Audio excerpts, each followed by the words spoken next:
maka mereka mengkafirkan kita. Mana yang lebih berbahaya, Yahudi kah atau Syiah? Pahami sendiri. Yahudi jelas dia Yahudi, tapi ini dalam zahirnya memusuhi, mengkafirkan, dan batinnya mengkafirkan, tapi zahirnya menampakkan diri sebagai muslim, padahal dalam hatinya halal darah kita, dia benci kita.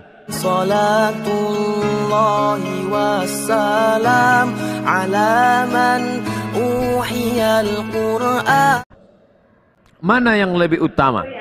Kita memerangi Syiah atau memerangi Zionis Yahudi laknatullah pada masa sekarang ini?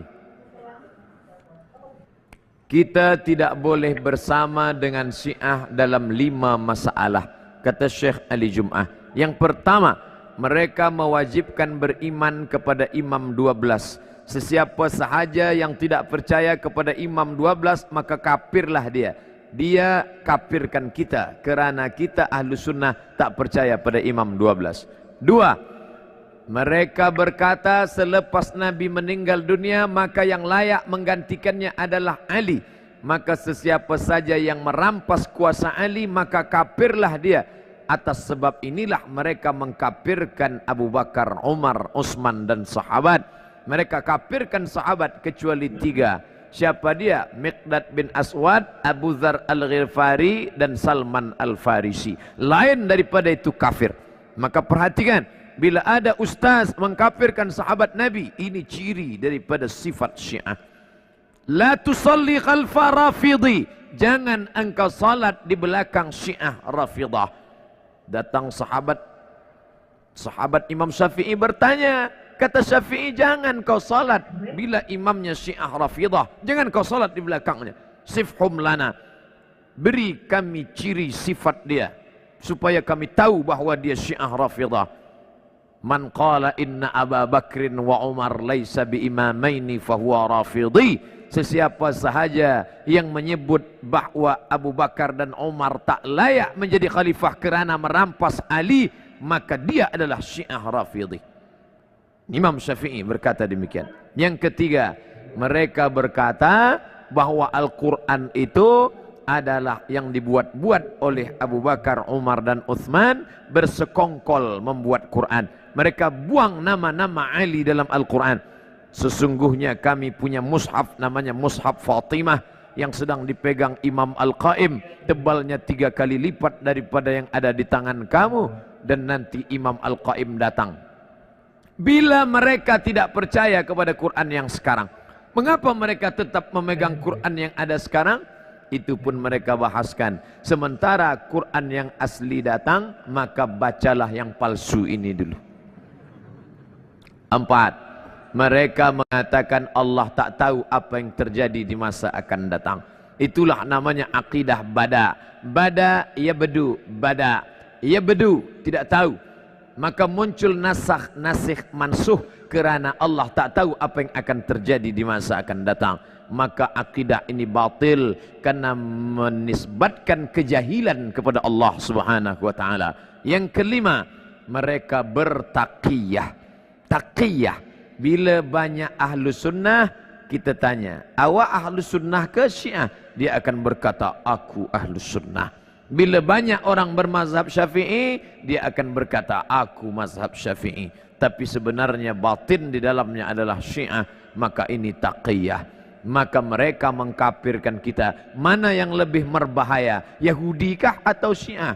Pahami sendiri. Yahudi jelas dia Yahudi, tapi ini dalam zahirnya memusuhi, mengkafirkan, dan batinnya mengkafirkan, tapi zahirnya menampakkan diri sebagai muslim, padahal dalam hatinya halal darah kita, dia benci kita.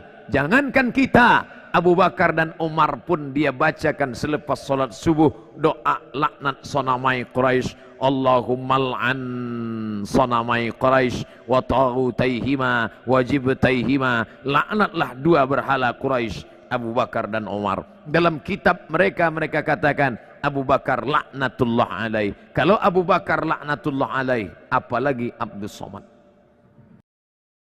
Tanya Pak Ustaz, bagaimana cara menghancurkan Donald Trump yang melarang umat Islam beribadah di Amerika Serikat? macam. Kita umat Islam ni sekarang, jangankan menghancurkan Donald Trump, Donald Bebek aja pun tebal. Tengoklah anak-anak kita permainannya apa, tontonannya apa, Amerika semua. Oleh sebab itu maka adanya pernyataan begini, ini menunjukkan kita masih punya izzah jati diri. Ada orang tak peduli lagi. Ada orang tak peduli lagi dengan ini. Biar sajalah. Tapi masih ada orang peduli, alhamdulillah. Bagaimana cara melawan Amerika ini? Kata Syekh Muhammad Mutawalli Asy-Sya'rawi, kalau dilawan mereka dengan kekuatan mereka jauh, tapi ada kekuatan yang tak bisa mereka kalahkan, yaitu kekuatan ikatan kita dengan Allah Subhanahu wa taala. Jaga. Ada seorang berkeyakinan melawan Amerika dengan cara ledakkan kedutaannya, bunuh turis-turisnya. Tapi tak setuju saya dengan ini. Maka kekuasaan akan tumbang sendirinya dengan pengetahuan yang benar. Maka umat ini mesti dididik kembali kepada ajaran Islam. Itulah yang dikatakan oleh Profesor Dr. Ismail Raji Al-Faruqi dari Palestina. Dia orang Palestina, kata dia kita tak mungkin menang melawan Barat, tapi kita bisa lawan dengan apa? Ilmu pengetahuan. Anak bapak ibu, ajarkan bahasa Inggris, masukkan sekolah, pakar ekonomi Islam, pakar politik, hebat hukum SHMH, menjadi dokter, dia yang akan menolong agama Allah nanti. Dia akan ceramah, berbicara tentang proses kehamilan dalam Al-Quran, pakai bahasa Inggris, ditonton orang Amerika. Mereka akan masuk Islam gara-gara ceramah dia. Lebih hebat, lebih dahsyat, ditonton ribuan viewer, 200.000 penonton di YouTube, membuatnya di-like malaikat, di-like manusia. Kenapa? Karena dia membawa ke jalan Islam dengan ilmu pengetahuan. Pendidikan anak-anak kita, dengan itu nanti Donald Trump akan jatuh dengan sendirinya insyaallah. Amin. Ada salah satu pengurus MUI yang menjadi saksi untuk Ahok. Isomuddin sudah dicopot dah. Jangan takut lagi dengan Isomuddin. Ternyata doktornya tak betul, dia tak doktor. Belum pula berangkat haji lagi. Haji olah ulun, haji olah bersunat bolun. Tak betul. Dan apanya itu yang di Lampung itu pun tidak bertanggung jawab. Kami Sekolah Tinggi Agama Islam Lampung tidak bertanggung jawab atas segala tingkah laku Isomuddin. Pokoknya dia sedang tersudut habis sekarang. Bagaimana cara kita dalam menyiarkan Islam, ilmu-ilmu agama yang kita tahu. Sedangkan banyak di luar sana yang sering ngomong agar kita jangan riya. Ilmu agama jangan di-share agar terhindar dari riya. Yang riya itu yang mana?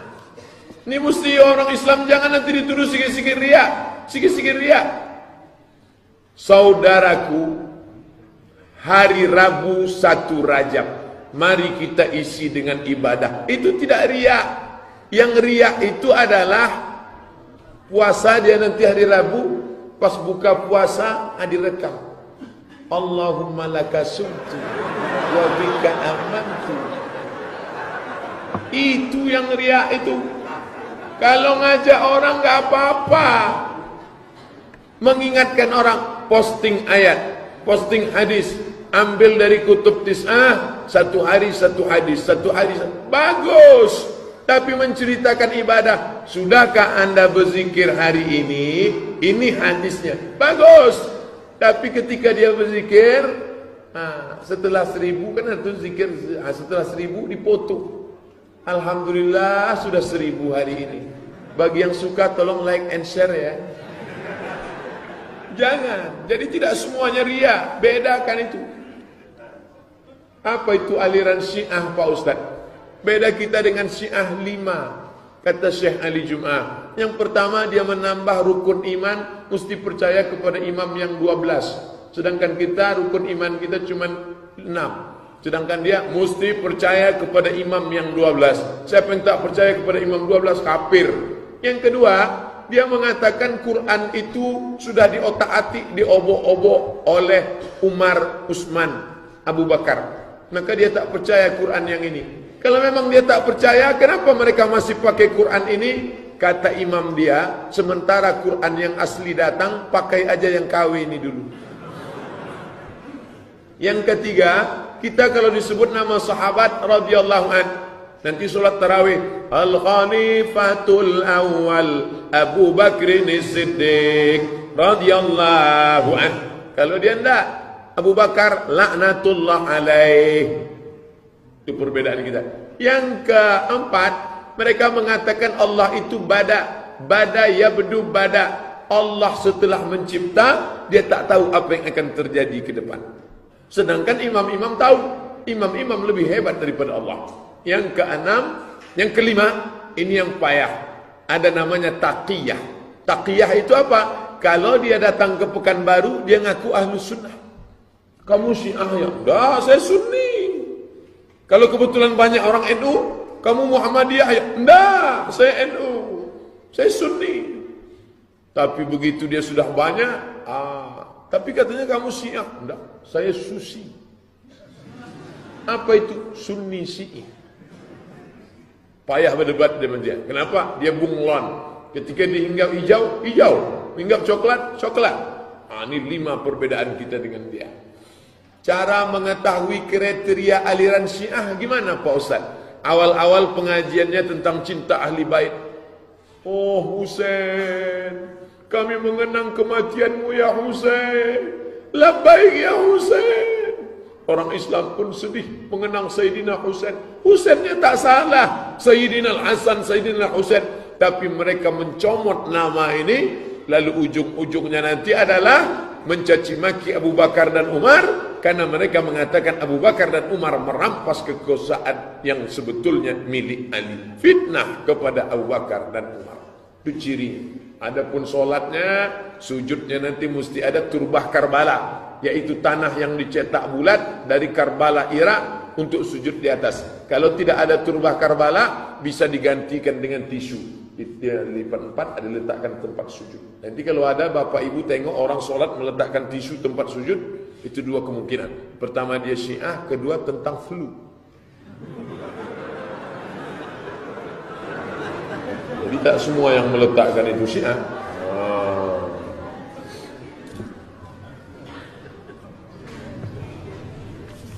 Ustaz, apa yang menjadi pedoman dalam meluruskan shaf dalam solat? Qadamun biqadamin, kaki dengan kaki, mangkibun bimangkibin, bahu dengan bahu. Ini shaf, ujung sajadah, maka tumitnya di ujung shaf. Ini shaf, ini sajadah kita kan cantik nih. Ujung tumit di ujung sajadah. Ini ujung sajadah, tumit. Jadi tumitnya yang sama rata. Adapun ujung kakinya tergantung kaki masing-masing. Kalau kakinya panjang, ya panjang lah, bukan? Kakinya pendek. Wa kana ahaduna yulziqu, salah seorang di antara kami menempelkan kakinya dengan kaki sahabatnya. Salah seorang di antara kami, kata Anas bin Malik, menempelkan kakinya. Jadi kalau ada orang yang kakinya ditempel dia nyaman, diam aja. Tapi ketika ditempel dia agak geli-geli sedikit, geser sedikit. Nah, jangan asik mengurus kaki kita. Apakah ujung kaki atau tumit Pak Ustaz? Ujung kaki, tumit. Ini tumit, bukan depan. Tumitnya yang sama rata, tumit belakang.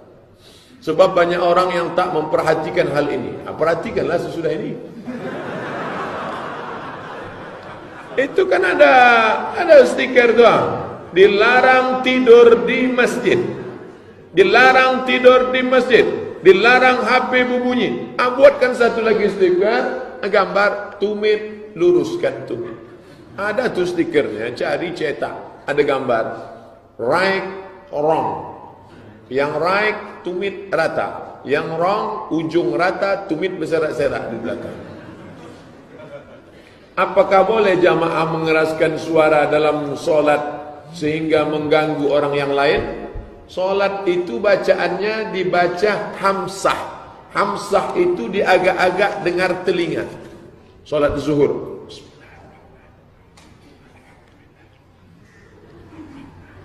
Yang mendengar telinga kita, bukan telinga orang. Kalau ada orang solat sampai suara dia didengar orang lain, ada 2 kemungkinan. Pertama dia jahil, yang kedua pokak.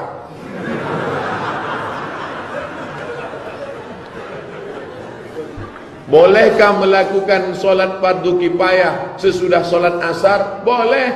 Apa dalilnya? Ada sebab. Tidak boleh solat setelah asar, setelah subuh, kalau tak ada sebab. Tapi kalau ada sebab boleh. Habis solat asar, masuk ke masjid, usolli sunnatan tahiyatal masjid. Loh, ini setelah asar tak boleh solat? Boleh, karena ada sebabnya. Sebabnya apa? Masuk masjid. Solat jenazah apa sebabnya? Ada orang mati. Kalau tak ada orang mati, ada solat jenazah? Ya tak ada. Boleh. Karena orang beranggapan tak ada solat sesudah asar, maka disegerakanlah fardu kifayah sebelum asar. Bagus, lebih cepat lebih baik. Orang meninggal itu tak usah nunggu asar. Pagi itu gali tanam cepat-cepat. Asri'u lahu, cepat-cepat kuburkan. Begitu kata Nabi. Apakah Syiah sudah ditetapkan sesat oleh MUI Riau? Fatwa tidak mesti dari MUI provinsi.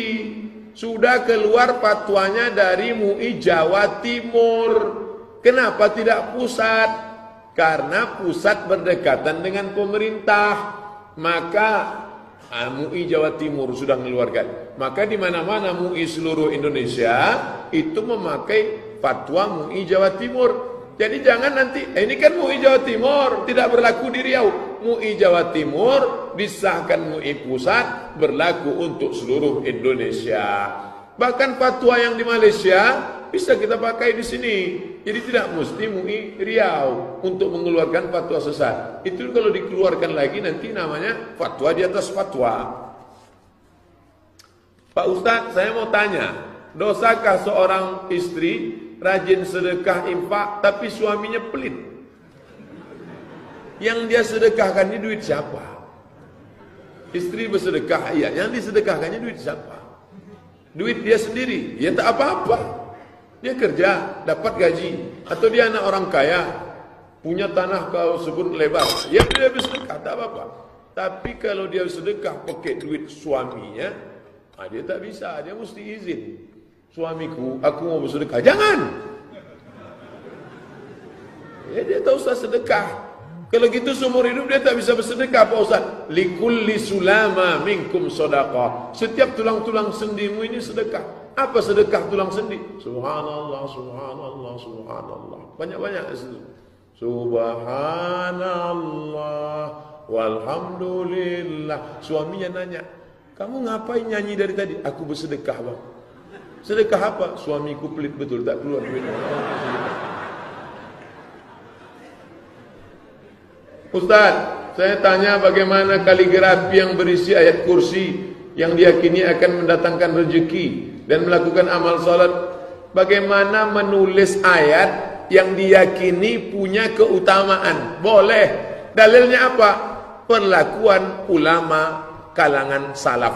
Buka buku 37 masalah populer, mengkaji dalam masalah bid'ah, 70 halaman tentang masalah bid'ah. Apa diantaranya? Kalangan salaf menganjurkan menuliskan ayat Quran, dimasukkan ke dalam air, atau membacakan ayat, ditiupkan ke air untuk mendatangkan rahmat, mempermudah orang melahirkan, mengusir hantu setan jembalang tanah, suster ngesot, jin genderuwo, dan lain sebagainya. Itu menunjukkan ayat-ayat Quran punya keutamaan. Tapi bukan keutamaan itu datang dari ayat itu hanya asbab saja, tapi yang datang itu adalah dari Allah Subhanahu wa taala.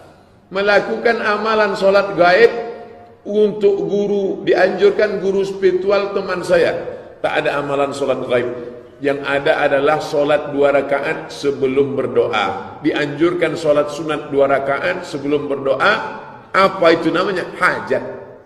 Kalau ada orang mengatakan tak ada tuh salat hajat, itu salat istikharah. Isinya adalah hajat. Hajatnya mau apa? Hajat supaya anak cepat lahir, anak supaya rajin sekolah, supaya bisa punya anak, supaya bisa menikah, supaya bisa nikah lagi. Mana tahu istrinya meninggal, ibu mau marah aja.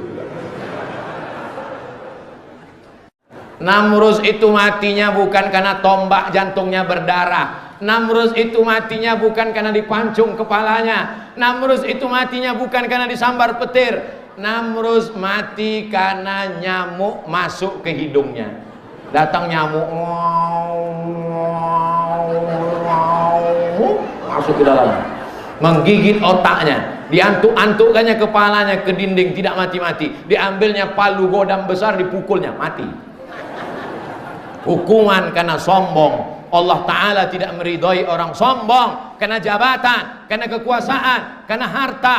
Ibu-ibu yang sombong, Ustadz kalau sombong langsung ibu-ibu aja. Oke, kita alihkan, bapak-bapak yang sombong, semua kau akan mati menghadap Allah. Kalau kau baik, jenazahmu akan dimandikan orang baik. Kalau kau sombong, disitulah orang akan membalasnya. Inilah yang angku dan sombong dulu, jenazahnya kita semprot pakai dorsmir. Semua akan dibopong, semua akan dipikul, semua akan ditandu. Tidak ada jenazah berjalan sendiri. Kalau jalan sendiri namanya hantu.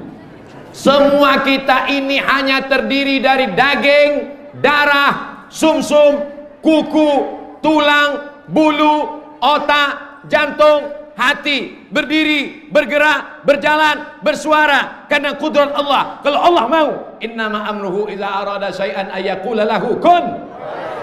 Makanya kalau kau dianiaya orang jangan sedih, karena yang menganiayamu itu juga calon mayat.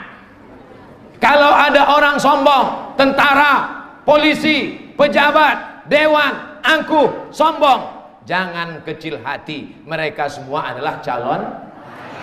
Tapi jangan bilang, jangan mentang-mentang sudah saya ceramahkan lalu datang, hei Pak calon mayat.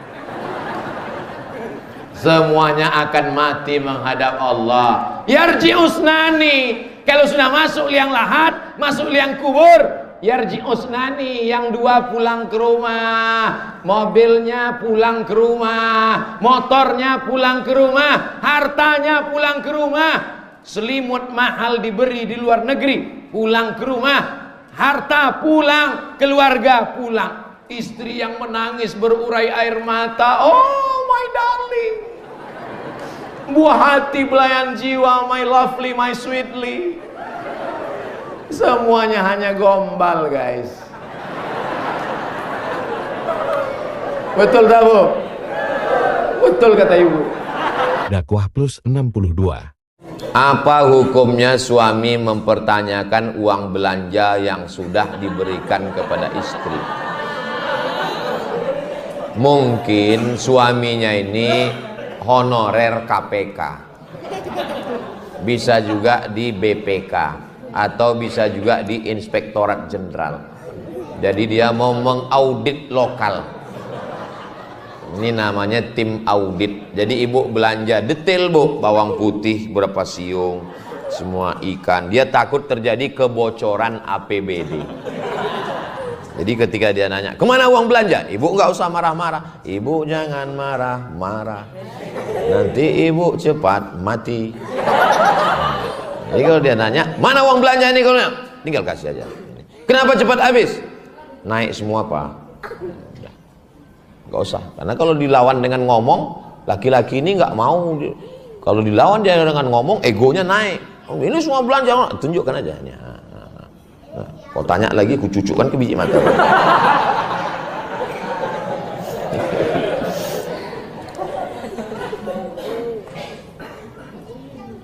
Ustadz pernah nggak nanya-nanya? Tak pernah saya tanya. Kenapa tak Ustadz tanya?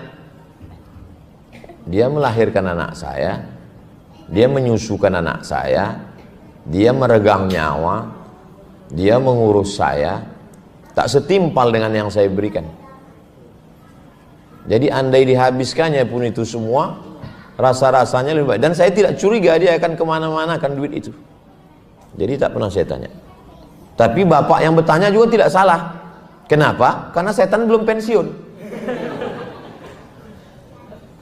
Kejahatan bisa saja terjadi. Ingat, kejahatan terjadi bukan karena ada niat dari pelakunya, tapi juga karena ada kesempatan. Jadi bagi bapak yang bertanya, tentu dengan yang baik-baik. Ibu juga menjawab dengan data yang baik-baik. Sebenarnya kalau sama-sama paham, insya Allah, mudah-mudahan Allah melembutkan hati kita semua.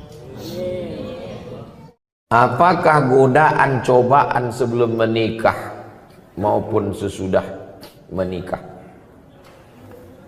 Apakah godaan dan cobaan sebelum menikah maupun mana? Apa pertanyaannya?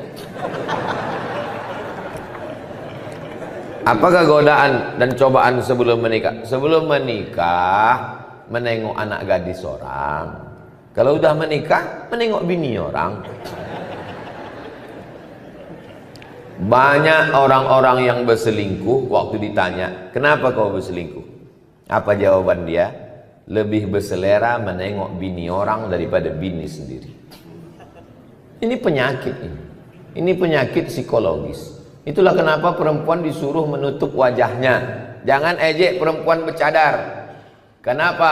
Karena bercadar itu sunnah. Tapi yang tak bercadar pun tidak apa-apa, bukan berarti dosa haram. Karena kalau bercadar wajib berarti tak bercadar haram. Bercadar, yang mau bercadar silakan. Yang tak mau bercadar ya tak apa-apa. Tapi jangan bersolek berlebih-lebihan di muka laki orang. Ini banyak orang bersolek ini kan untuk laki orang. Untuk laki dia macam hantu. Apakah godaan setelah menikah? Kalau engkau jumpa perempuan di tepi jalan, engkau tertarik melihat dia, pulanglah ke rumah. Pesan Sayyidina Ali. Kalau kau nampak perempuan di tepi jalan, tertarik melihat dia, pulanglah ke rumah. Karena apa yang ada pada perempuan itu ada juga di rumah. Baiti jannati, surgaku, rumahku adalah surgaku. Bidadari surga yang dikirim Allah Subhanahu wa taala. Faman lam yastati' man istata'a minkumul ba'ata falyatazawwaj. Siapa di antara kalian yang sudah sanggup menikah, menikahlah. Fa innahu aghaddu lil basar, menikah itu menjaga pandangan. Wa ahsanu lil farj, menjaga kemaluan. Faman lam yastati', kalau tak sanggup menikah, fa alaihi bisawm, banyak puasa sunat. Fa innahu lahu wija, karena itu obat. Karena kalau makan, apalagi Pulau Kundur makanannya enak, makan sotong, makan cumi, makan kepiting, makan udang, libido seksual naik. Tapi kalau dia puasa sunat, tak ada bebini, banyak puasa sunat. Cantik pun perempuan itu tak nampak. Bro, ada cewek cantik, tak nampak, udah aku udah mau mati sudah. Maka suruh puasa. Ibu-ibu, bapak-bapak, anak yang sudah akil balik, kewajiban kita sebagai orang tua ini 3. Pertama, ayyusammihi biismi khairin, kasih nama yang bagus-bagus. Yang kedua, ayyu'allamahul kitaba idza aqala, ajarkan baca kitab, masukkan sekolah. Yang ketiga, ayyuzawwijahu, nikahkan dengan orang baik-baik. Kau udah sekolah nak, kau mau kunikahkan, ada nampak perempuan yang baik, kalau ada kami pinangkan, kalau tak ada udah kami siapkan. Nikahkan dengan perempuan baik-baik, jaga kehormatannya. Yang perempuan pun juga nikahkan dengan laki-laki yang baik-baik. Mudah-mudahan anak bapak ibu dapat jodoh yang soleh solihah. Bagaimana cara kita menghadapi melaluinya Pak Ustadz? Tak usah banyak-banyak teori, bebini. Saya tak usah teori begitu begini, tak usah, bebini. Yang mana jodoh saya Pak Ustadz? Tak usah banyak-banyak berteori. Mau kau, dia mau, jadikan. Itu semuanya berteori. Kalau jodoh kita, nanti waktu kita tengok bergetar kita. Bergetar pun kalau dia tak mau. Saya dulu kan lewat masa muda juga macam kalian, bukan langsung tua. Saya tanyalah tetangga dekat rumah, Pak, apa tandanya kalau dia jodoh kita? Kalau kita tengok bergetar katanya. Saya asal menengok perempuan bergetar. Tak usah banyak teori. Mau kau sama dia. Dah. Tak mau dia, bunga bukan setangkai, kumbang bukan seekor, patah tumbuh hilang berganti, hilang satu tumbuh seribu. Ini anak-anak muda nih, begitu mau minang orang, kaulah satu-satunya, tak ada yang lain. Kalau kau tak mau nanti abang mati. La ilaha illallah. Apa pula begitu?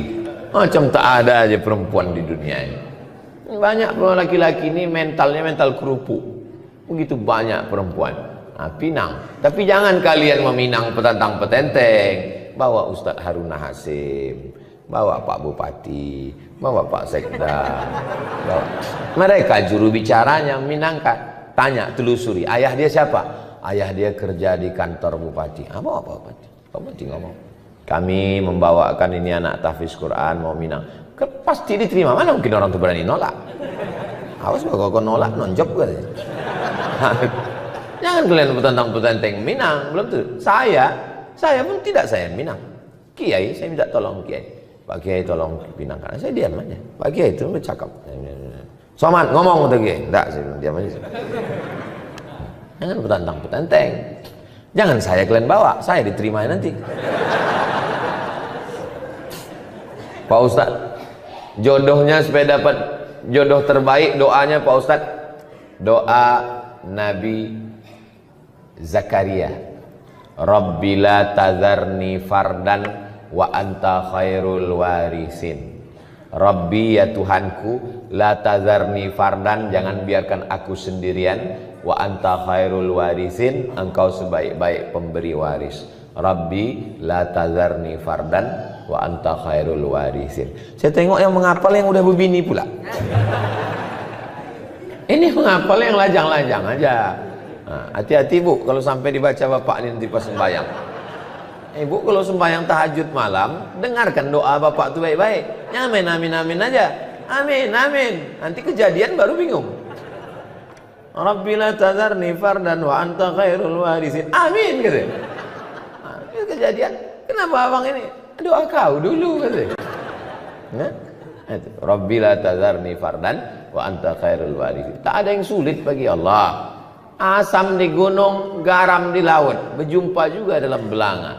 Siapa? Langkah rezeki, pertemuan maut, kuasa Allah Subhanahu wa taala. Tak ada yang sulit bagi Allah. Innama amruhu iza arada syai'an ayaqula lahu kun fayakun. Jodoh tak akan kemana. Tapi ingat, saingan di mana-mana. Bagaimana sikap kita ketika sedang qabliyah, tiba-tiba iqamat berkumandang? Apakah kita lanjutkan atau batalkan sholat? Tengok dulu pas lagi ngapain. Sedang tasyahud, at-tahiyyatul mubarak, Allahu akbar, Allahu akbar, teruskan. Karena insya Allah sebelum selesai dia salam selesai. Tapi baru Allahu akbar, Allahu akbar, Allahu akbar, batalkan. Karena kalau kita teruskan, la tatawu'a, tidak lagi ada salat sunnah. Idza uqimatis shalah, kalau sudah iqamat maka tak ada lagi salat sunnah. Jadi kalau udah di agak-agak di ujung, teruskan. Tapi kalau di awal, batalkan segera. Insya Allah di masjid-masjid kita itu tidak terjadi, karena sudah ditulis ada jam 2 menit katanya. Yang masalah itu di beberapa masjid yang tak pakai jam. Masjid yang terpakai jam itu kapan iqamat itu tergantung ibu-ibu di belakang. Qomat katanya, qomat. Yang laki-laki itu tak berkuasa. Kenapa? Laki-laki itu pun takut ke bininya. Makanya untuk menyelesaikan itu, belilah jam yang pakai waktu. Iqamat 3 menit. Untuk menyelesaikan. Kalau tidak nanti masalah. Manusia ini diatur lampu, insya Allah selesai. Lampu merah kalau tak hidup hancur. Manusia ini mudah ngasih lampu. Ustadz pun kasih lampu. Ada masjid di Harapan Raya itu, meja itu pakai lampu hijau, kuning, merah. Saya sangka bekas MTQ. Saya tanya pengurus, Pak, meja ini bekas juri MTQ? Enggak Pak Ustaz, sepanjang tahun yang gini. Karena Ustaz yang bercakap tak mau berhenti, kami hidupkan lampu ten gitu. Antum masjid antum kalau ada Ustaz ulama apa sama saja. Agak panjang sedikit lampu kuning, lama sedikit merah, ten. Kalau saya tak perlu kasih lampu, asal 60 menit selesai. Mau tabligh akbar, mau pengajian 60 menit selesai. Kalau imam tak baca kunut, apakah boleh makmum tetap membaca kunut atau sujud sahwi atau tak perlu kunut? Imam membaca doa Allahu Akbar kabira walhamdulillahi katsira wa subhanallahi bukratan wa asila. Imam. Makmumnya baca Allahumma ba'id baini wa baina khatayaya kama ba'adta bainal masyriqi wal maghrib. Apakah batal makmum sama imam? Karena beda bacaan doa? Tidak. Rabbana lakal hamdu mil'us samawati wa mil'ul ardi wa mil'u ma syi'ta min syai'in ba'du. Yang satu baca alhamdulillah hamdan thayyiban katsiran mubarakan fi. Karena lama imam itu tegak di Masjidil Haram, ditambahnya Allahumma hdini fiman hadait wa afini fiman afait, tanpa meninggalkan rukun. Pas sujud ikut dia sujud, apakah batal si makmum? Tidak. Tapi kaedahnya idza qanatal imamu faqanata wa illa fala. Kalau imam membaca kunut maka ikutlah engkau baca kunut, kalau tidak maka tidak perlu baca kunut. Al imamu junnatun ju'ilal imamu liyutamma bihi. Imam itu diangkat untuk diikuti. Jadi kita ikut aja imam, yang paling enak jadi makmum itu yang paling enak. Ikut aja apa kata imam. Imam baca kunut, angkat tangan. Allahumma hadina fi man hadait, amin. Wa afina fi man afait, amin. Jangan lawan imam. Ini banyak makmum ini tak sesuai sama imam, lawan imam. Allahumma hadina fi man hadait, enggak mau. Ikut imam. Imam baca kunut, ikut baca kunut. Di masjid ini saya diminta ustadz jadi imam. Saya bilang tidak, imam tetap aja. Kenapa? Karena saya tak tahu masjid ini tak berkunut tak berkunut. Nah, maka yang paling enak jadi makmum, tinggal ikut imam. Imam baca kunut, saya ikut baca kunut. Sujud sahwi bagi orang yang bermazhab Syafi'i lupa baca kunut, baru dia sujud sahwi. Mazhab Hanafi tak kunut subuh. Mazhab Maliki berkunut subuh, tapi kunutnya sebelum ruku, habis ayat. Walam yakul lahu kufuwan ahad, baca kunut. Kunutnya tak berbunyi, habis baca kunut baru ruku. Mazhab Syafi'i kunut, kunutnya setelah ruku. Tidak. Mazhab Hambali tidak berkunut. Yang paling tua Hanafi, paling kecil Hambali tak berkunut. Yang berkunut Maliki, Syafi'i. Maliki Syafi'i beda. Maliki kunutnya sebelum ruku, Syafi'i setelah ruku. Maliki tak berbunyi, Syafi'i berbunyi setengah, setengah lagi sir. Saya bermazhab Syafi'i, tiba-tiba lupa saya baca kunut, maka saya sujud sahwi. Makmumnya ikut imam. Imam sujud sahwi, ikut sujud sahwi. Apabila seorang wanita ditalak saat haid, apakah jatuh talaknya atau tidak? Karena mendengar kalau masalah ini ada dua pendapat. Jumhur ulama mengatakan jatuh talaknya, dan ahli hadis seperti Ibnu Taimiyah dan Ibnu Abbas mengatakan talak tidak jatuh. Pendapat mana yang harus diambil? Apakah boleh jika mengambil pendapat seperti ahli hadis berhubung ini terpaksa dilafazkan? Namanya tolak bid'ah. Tolak ketika nanti sharekan ini ya, sharekan tulisan.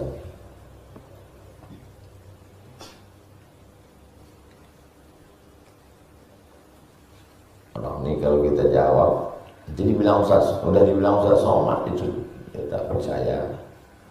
Dikirimkan linknya, paketnya tak ada pula.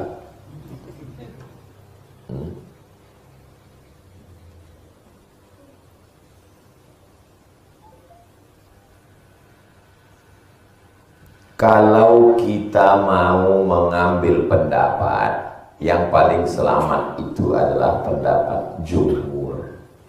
Al-jumhuru yarawna anna talaqal haidhi waqi'un.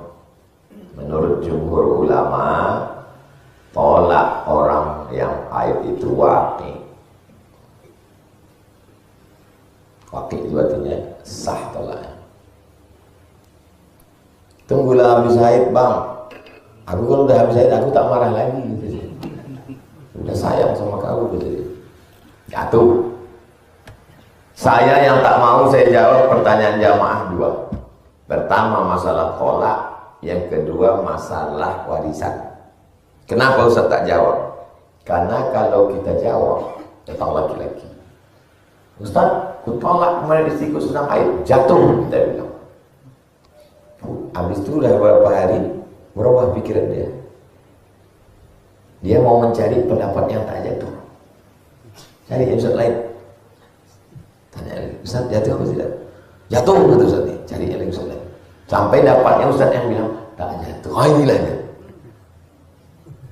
Makanya masalah tolak, saya suruh kau tulis kronologisnya, kau bawa ke pengadilan agama Parit Indah. Nanti hakim itu yang menjatuhkan, jatuh apa tidak tolak. Dia mengamuk, pulang rumah, lambat kopi datang, ku talak kau sebanyak bintang di langit. Tanya ke saya bilang jatuh 3. Mak, mendengar jatuh 3, berarti bininya mesti nikah sama Cina buta. Tahu teman Cina buta, nikah Cina buta.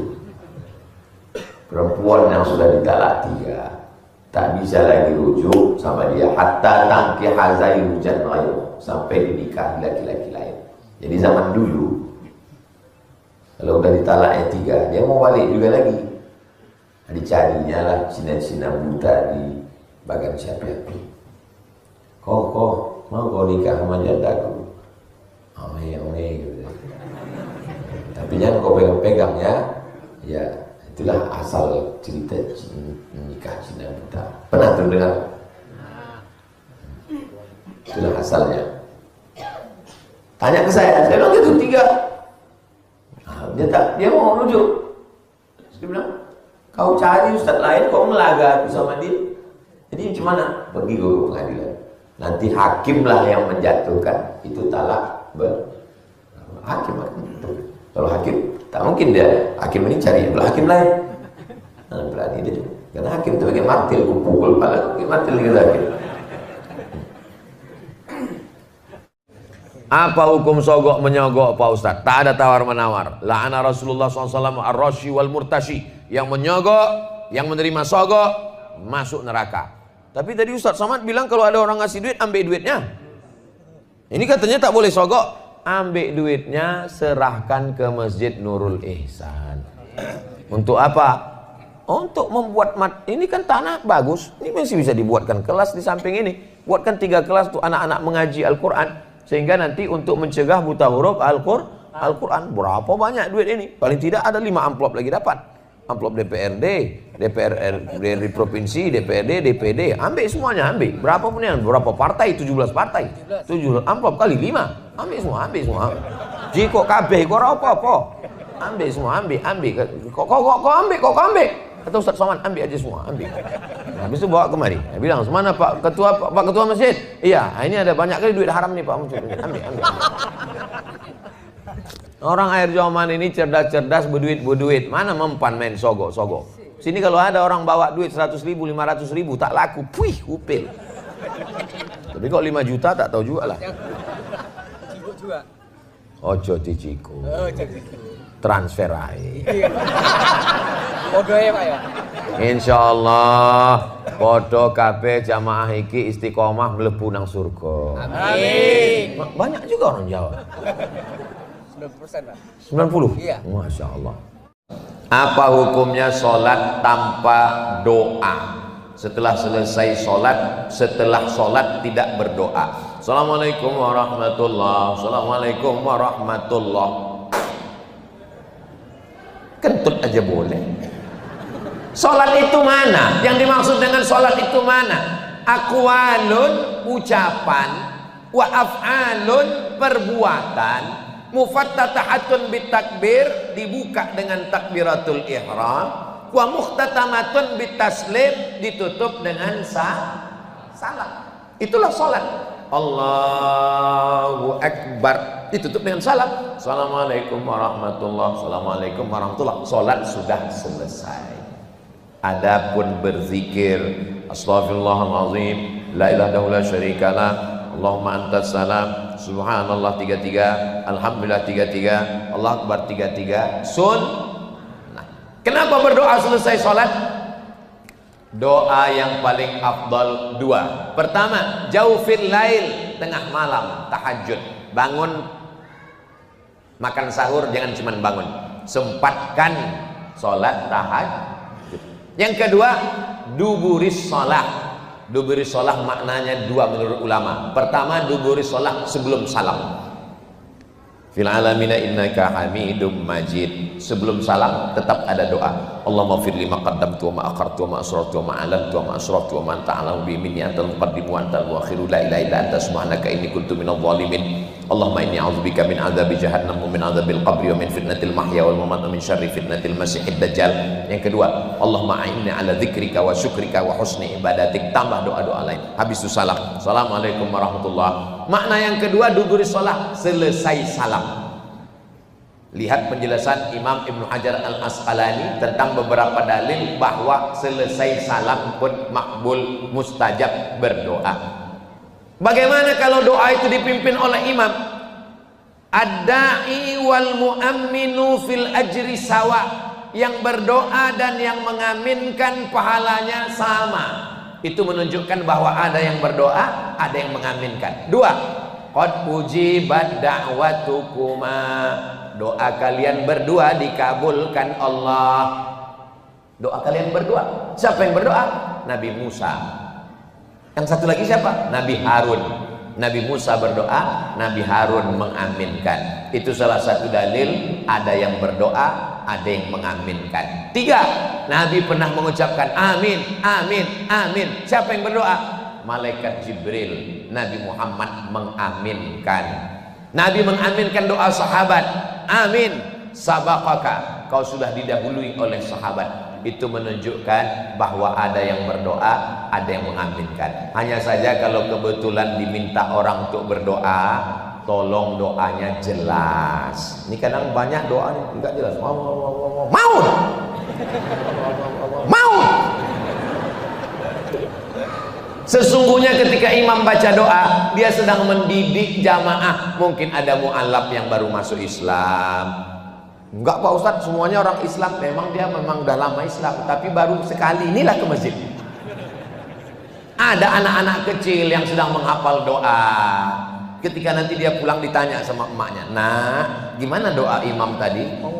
Maut.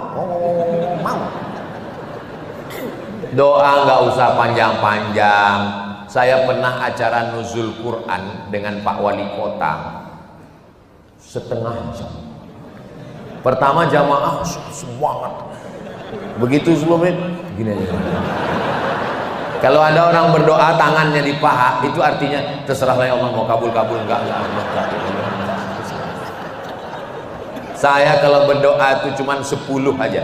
Saya kalau berdoa 10. Allahumma inna nas'aluka salamatan fid din wa afiatan fil jasad wa ziyadatan fil ilmi wa barakatan fil rizqi wa taubatan qabla al maut wa rahmatan indal maut wa maghfiratan ba'dal maut. Allahumma hawwin alaina fi sakaratil maut wan najata minan nar wal 'afwa indal hisab. Untuk orang tua, Rabbana fil lana dzunubana wa liwalidayna warhamhuma kama rabbayana shaghira. Pamungkas dunia akhirat, Rabbana atina fid dunya hasanah wa fil akhirati hasanah wa qina adzabannar. Tutup dengan selawat. Wa sallallahu ala sayyidina Muhammad wa ala alihi washabihi wasallam walhamdulillahi rabbil alamin. Penting doa 10 ini dihafal, apalagi Bapak nanti pulang umroh. Pulang umroh di kantor diminta berikut ini, mari kita mintakan baca doa. Kan nggak mungkin ngaku batuk terus. Masa batuknya udah 2 tahun nggak sembuh-sembuh. Apa hukumnya kita sholat dengan imam salafi, sedang kita mazhabnya Syafi'i? Saya sudah tanya ke Ustadz Idrus Romli, karena kalau saya jawab sendiri takut saya salah. Buka dialog saya, masih ada tuh di YouTube. Kiai, bisa kita sholat di belakang Wahabi ini? Bisa, kata dia.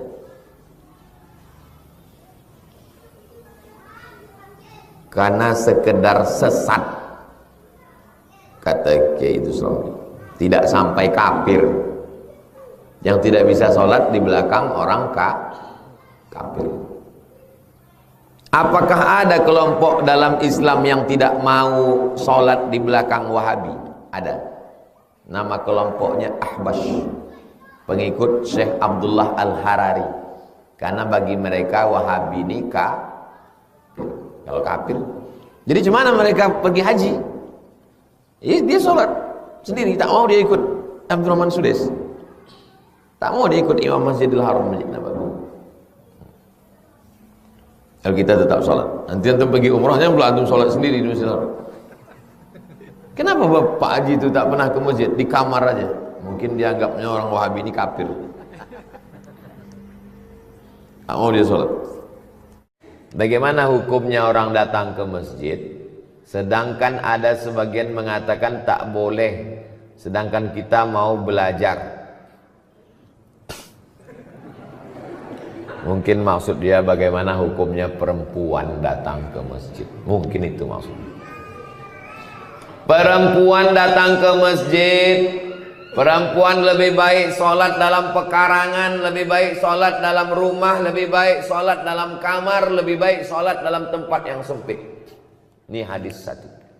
Hadis yang kedua, la tamna'u ima Allah masajidallah. Jangan larang hamba Allah datang ke masjid.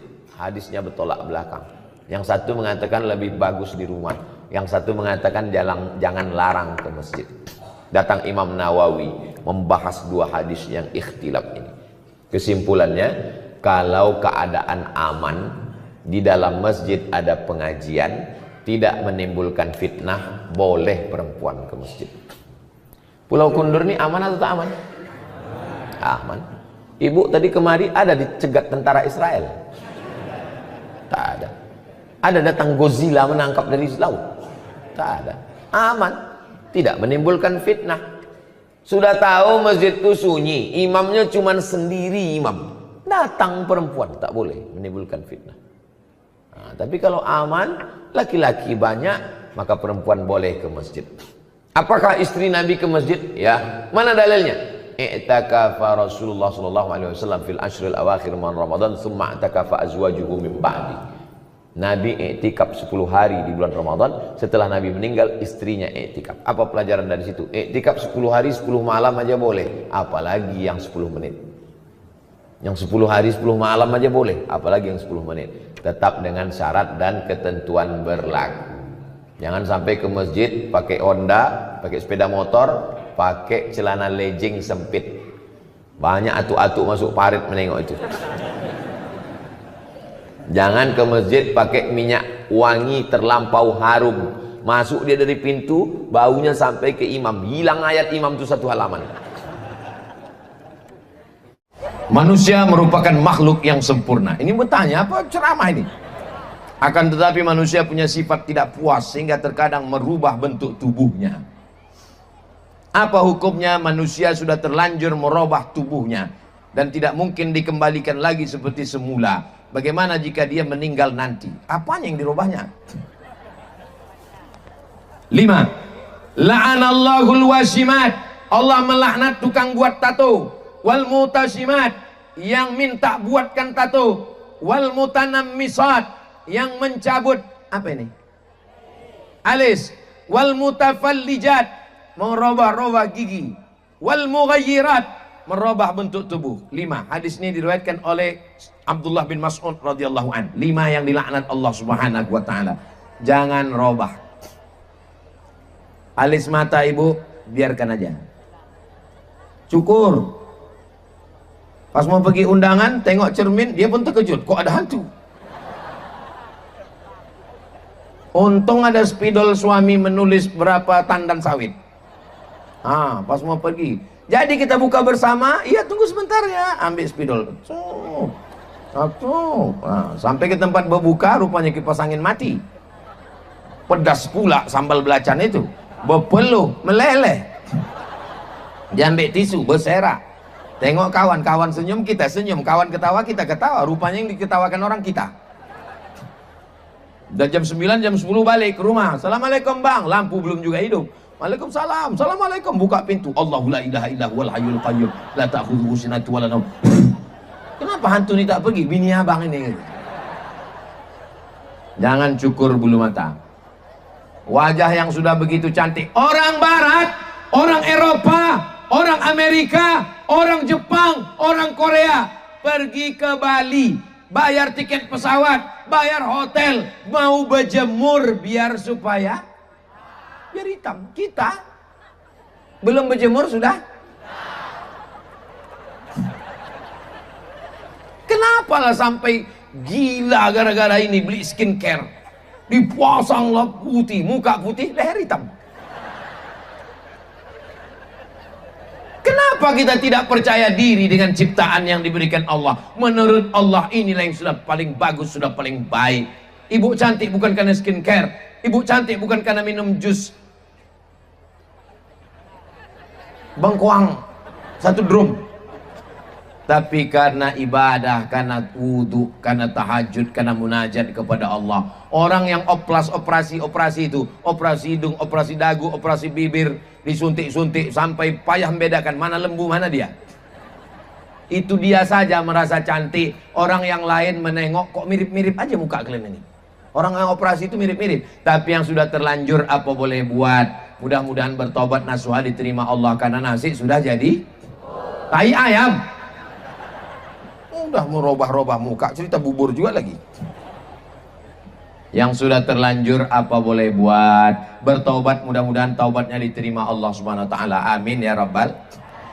Wala umanniyannahum, kami buat mereka berhalusinasi, berangan-angan. Orang yang operasi merubah wajah itu dibuat setan berangan-angan. Pertama dirubah alis, lama-lama dirubah hidung, lama-lama dirubah bibir, lama-lama dirubah dagu, lama-lama dirubah pipi, lama-lama dirubah, terus robah. Tidak akan pernah puas karena dipermainkan setan. Jangan. Apa hukumnya kita makan menggunakan merek-merek tak baik? Contohnya sambal setan, keripik setan, kerupuk setan. Apa hukumnya? Kita disuruh menjauhi nama yang tak baik. Ada namanya Abdul Ka'bah, dirubah Nabi jadi Abdullah. Abdul Syams, hamba matahari, dirubah Nabi namanya jadi Abdul Rahman. Semua nama kampung, nama orang dirubah Nabi. Nama yang tak baik. Sekarang orang membuat nama yang tak baik itu untuk apa? Sensasi. Bukan prestasi. Nama di otak-atik, termasuklah rumah makan, nama makanan. Orang hanya penasaran, akhirnya singgah, makan sekali, wal awwal wal akhir. Itu yang pertama dan terakhir. Karena dia tidak. Saya baru pulang dari Medan, Pak Haji ini 1 bulan jual bakso, 1 bulan sedekahnya 2 ton beras. Saya tanya, Pak Haji udah berapa lama buka bakso nih? 40 tahun. 40 tahun. Habis sholat Jumat, jamaah datang, dan pengajian di sini Pak Ustadz seminggu sekali.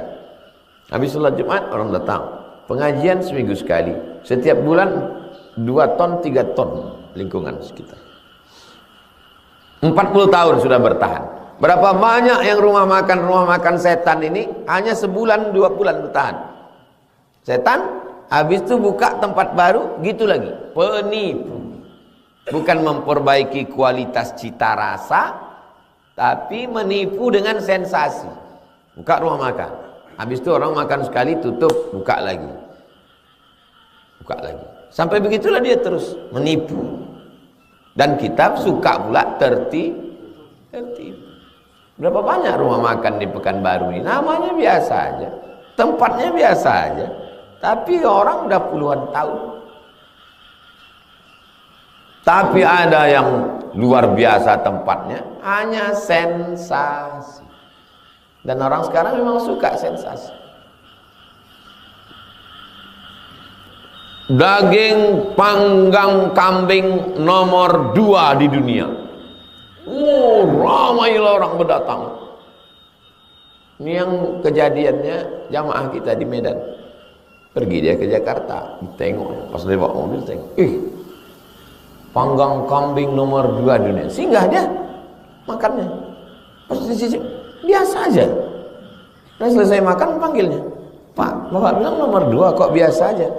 Iya Pak, karena yang enak itu nomor 1. Ini kan membohong. Menipu. Orang kalau udah kena tipu sekali. Saya hafal saya tempat-tempat yang enak di Pekanbaru. Setiap saya ada tamu, ke situ saya bawa. Kita tak ingat mereknya, tapi kita ingat tempatnya. Jadi usahakanlah kalau buka rumah makan, yang diperbaiki itu kualitas. Kalau mau bertahanlah lama. Tapi kalau cuma mau nipu, gitulah. Buka di sini sambal setan. Nanti udah tutup, buka lagi tempat baru, sambal iblis. Buka lagi, sambal laknat. Sampai matilah menipu terus. Menipu.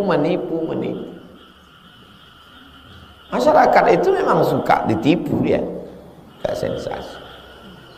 Cobalah pertahankan kualitas.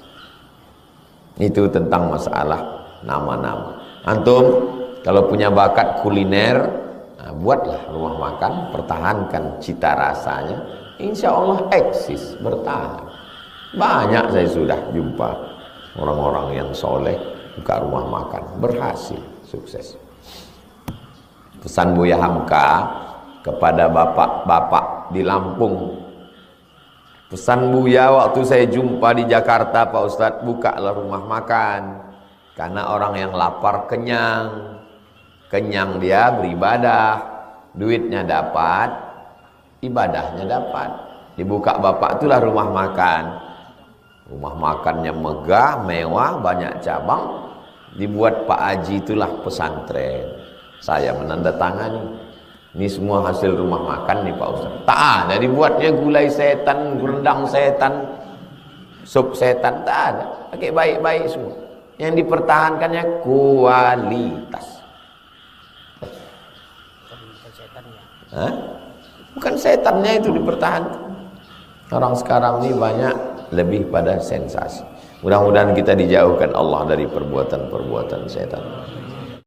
Apa hukumnya memutuskan anak dengan ibu kandung karena sejak bayi ditinggalkan, sekarang sudah remaja dan ngerti, datang kembali dan mengganggu kehidupan? mengganggu kehidupan baru saya dan membawa pengaruh buruk kepada keluarga saya. Ada anak ketemu pulang sholat subuh, pas dilihat ada anak dalam kardus. Itu kalau mau dibuatkan surat kelahiran aktenya, jangan buat bin kardus. Lalu binnya apa? Jangan pula buat bin kita, nggak boleh. Ud'uhum li abaihim, nisbatkan ke bapak kandungnya. Kalau tahu nama bapak kandungnya, kalau nggak tahu bin Abdillah, binti Abdillah, anak hamba Allah. Nah, setelah diurus tiba-tiba datang ibu kandungnya. Kehadiran ibu kandungnya ini mengganggu, merusak karena tidak punya pendidikan agama yang baik. Apakah kita putus hubungannya atau kita protek? Nggak boleh memutuskan tali silaturahim. La yadkhulul jannah qati'ur rahim. Hadis sahih Bukhari dan Muslim. Tidak masuk surga orang yang memutus tali silaturahim. Lalu yang bisa kita lakukan, protek. Kamu boleh ketemu, tapi kami tetap mengawasi. Kalau kamu ketemu, apa saja yang kalian bicarakan. Jangan sampai dia merusak. Anak yang udah kita jaga pakai jilbab. Dia datang rambutnya 3 warna, merah, kuning, kelabu. Anak yang kita jaga sudah pakai baju panjang. Dia datang pakai baju setengah tiang. Maka kita kasih tahu, kamu ibunya. Ini anak amanah Allah. Saya karena menemukan dia, saya bertanggung jawab di hadapan Allah. Kamu ketemu silakan, tapi kalau kamu merusak dia, saya tidak boleh membiarkan. Karena ini perbuatan mungkar. Didik dia dengan baik, sekolahkan dia dengan baik, doakan dengan baik, jaga. Kalau kita punya anak adopsi, 3 yang perlu dijaga. Yang pertama, jangan rusak bin dan binti. Yang kedua, jangan kasih semua harta warisan untuk dia sehingga ahli waris kita nggak dapat. Ini kadang karena terlalu sayang dengan anak adopsi, kasih semua. Semua hartaku untuk anak adopsiku. Adapun saudaraku, sendal jepitku pun jangan kau kasih.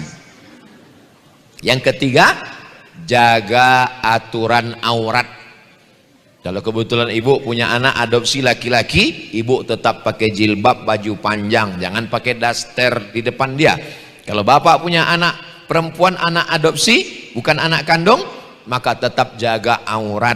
Dia sudah seperti anak saya, udah macam anak saya, udah macam keluarga saya. Berawal dari macam, akhir dengan macam-macam. Waspadalah, setan belum pensiun.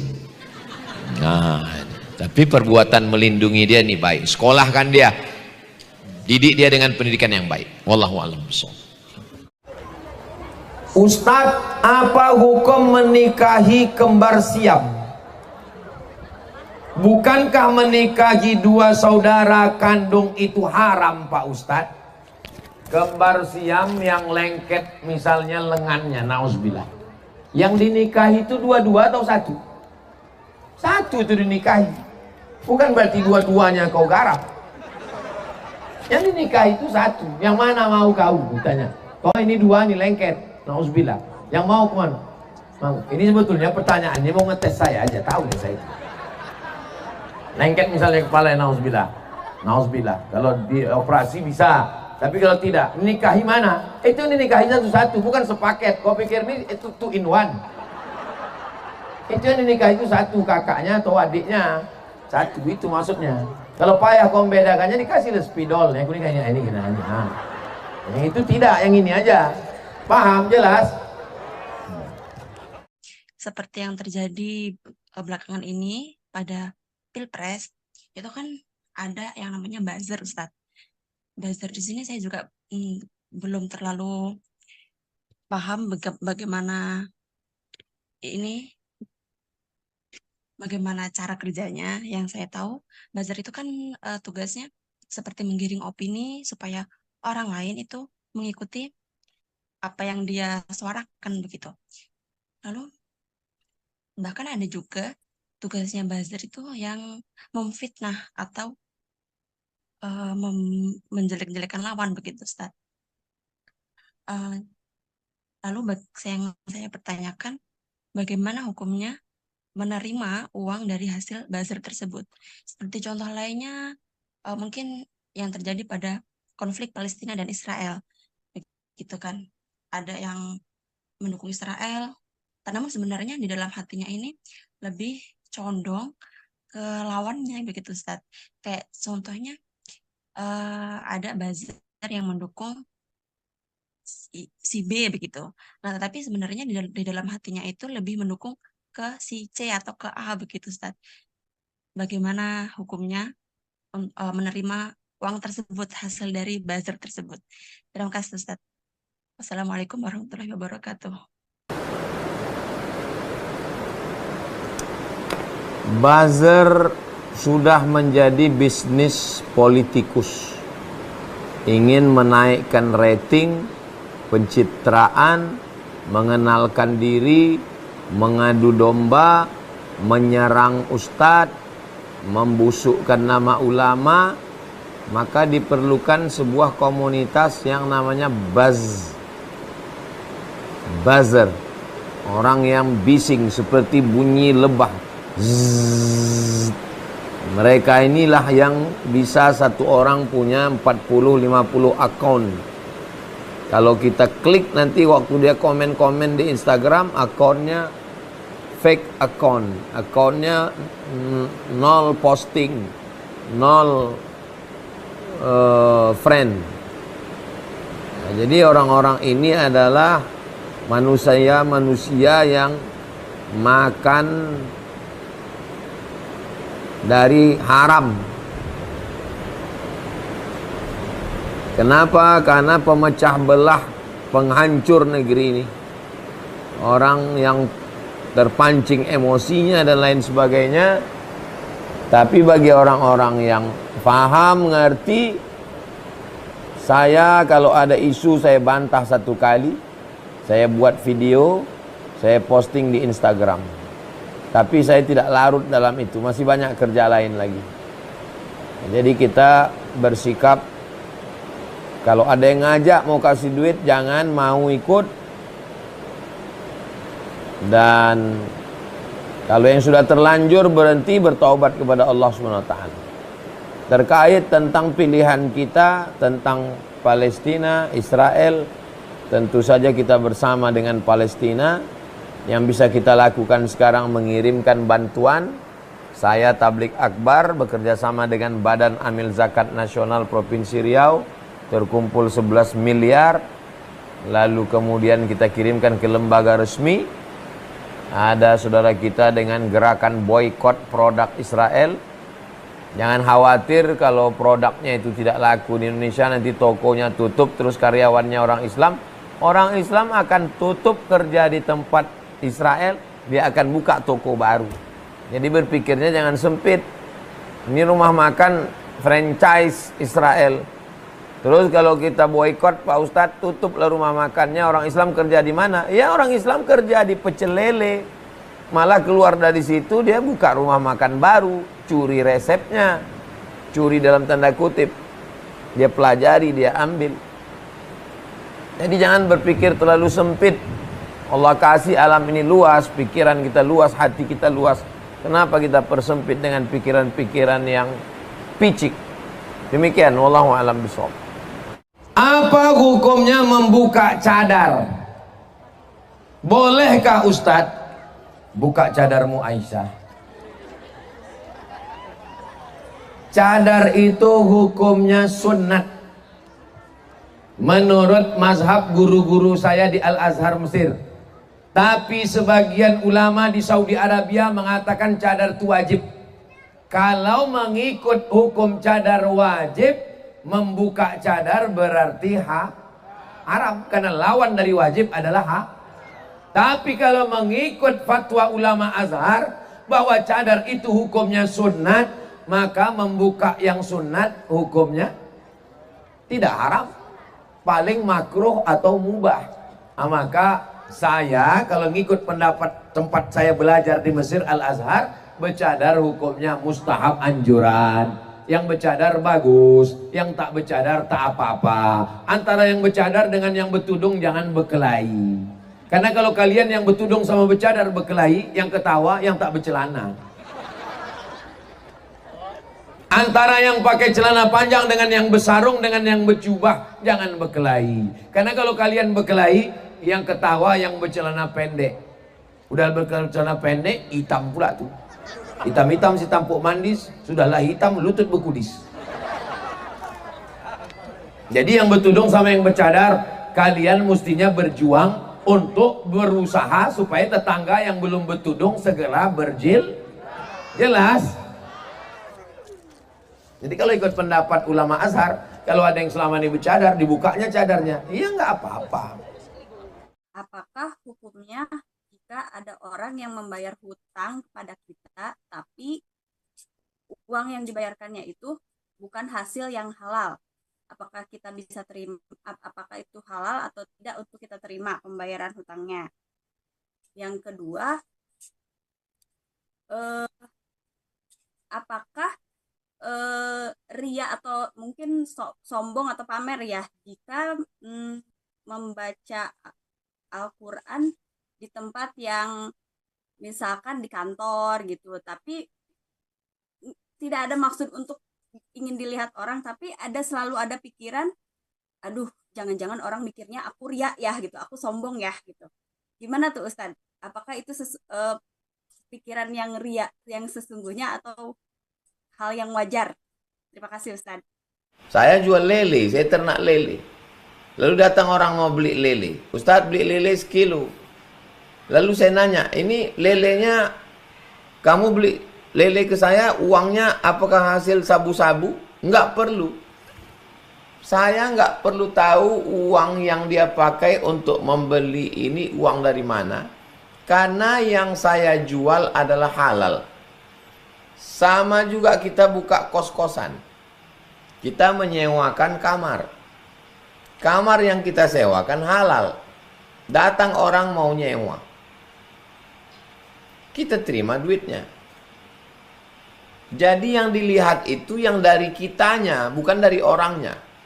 Kita jual nasi, halal. Kita jual ikan, halal. Kita kos-kosan, halal. Uang orang itu ke kita, dari mana datangnya, kita nggak perlu tahu. dan tidak perlu cari tahu. Begitu juga tentang masalah bayar hutang.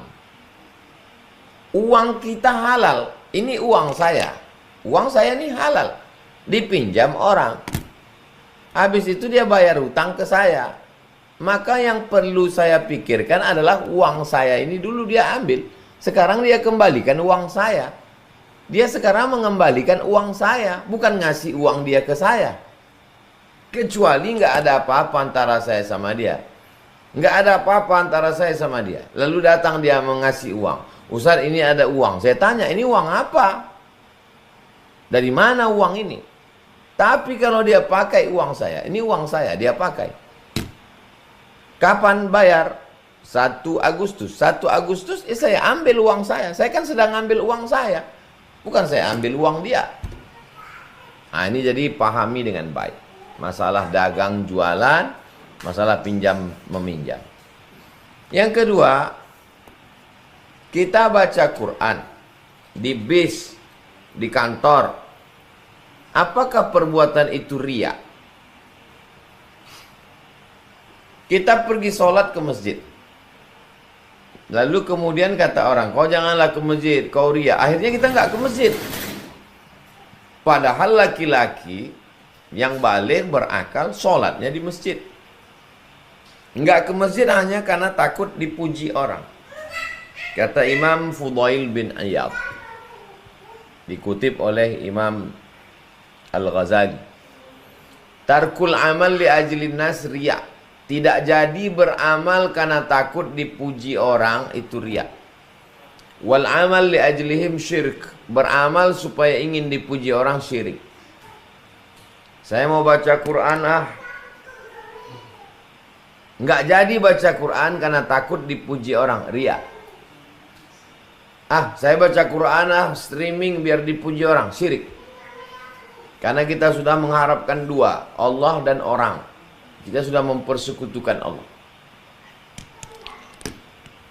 Buka Quran digital, cari surat Al-Kahfi, surat Yasin, silakan baca. Masalah orang muji, terserah dia. Masalah dia mau komen, dia foto, dia posting, dia komen, itu urusan dia, bukan urusan kita. Kita mengurus hati kita. Astaghfirullahaladzim, astagfirullah. Tarkul amal li ajlin nas riya. Tidak jadi baca Quran, nggak jadi sedekah karena takut dipuji orang, riya.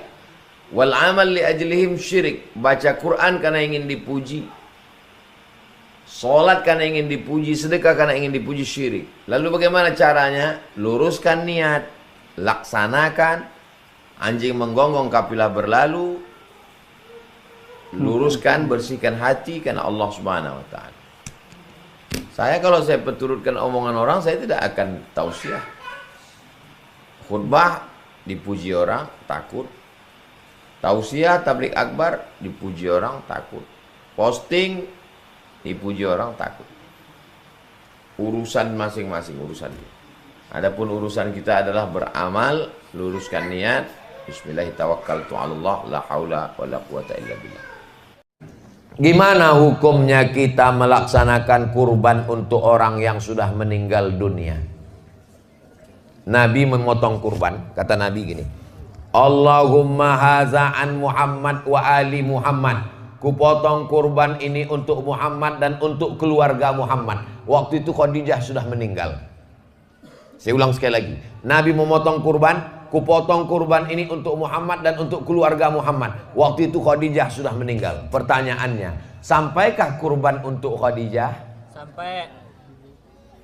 Itulah seenaknya kalau ceramah sama jamaah yang cerdas-cerdas. Cukup sebutkan dalil, tahu dia. Jadi kalau ditanya orang, boleh kurban untuk orang meninggal? Boleh. Mana dalilnya? Nabi berkurban untuk Khadijah, padahal Khadijah sudah meninggal. Diambilnya kambing satu lagi. Allahumma hadza'an Muhammad wa ummati Muhammad. Ini kupotong untuk umat Nabi Muhammad. Umat Nabi Muhammad waktu itu sudah banyak yang meninggal perang Badar, perang Uhud. Itu menunjukkan bahwa kurban untuk orang meninggal boleh. Ini 2,5 juta untuk aku, ini 2,5 juta untuk emakku, ini 2,5 juta untuk ayahku. Bagus. Itulah tanda bakti kita kepada orang tua. Ini untuk kurban aku, adapun untuk emak ayahku tak jadi karena aku takut sama biniku. Persatuan laki takut bini. Padahal yang menyekolahkanmu, yang membiayaimu, yang mengasihi kau makan orang tua. Apa balasanmu untuk mereka? Maka ibu mestinya mengatakan ke bapak, bang, ini kurbankan untuk almarhumah ayah, almarhumah emakmu.